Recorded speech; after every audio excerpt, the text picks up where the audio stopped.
আল্লাহ পাক তার প্রতি রহম করুন যে আমার এই কথাগুলোকে অন্যের কাছে পৌঁছে দিবে।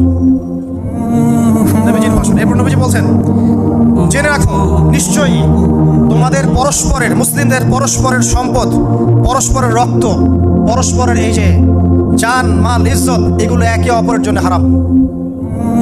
মুসলিমদের পরস্পরের রক্ত, পরস্পরের ইজ্জত সম্মান একে অপরের জন্য হারাম। এর হানি করা একে অপরের জন্য হারাম। ঠিক যেমন আজকের এই দিন হারাম, এই শহর হারাম, এই মাস হারাম।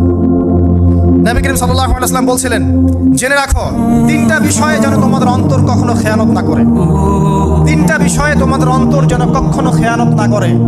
এক, তোমরা যে কাজটাই করবা শুধু আল্লাহ পাকের সন্তুষ্টির জন্য করবে।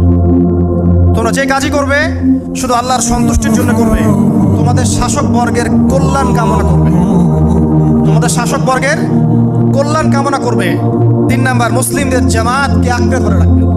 মুসলিমদের ইউনাইটেড কমিউনিটিকে আঁকড়ে ধরে থাকবে। এই তিনটা বিষয় পালনের ক্ষেত্রে তোমাদের অন্তর যেন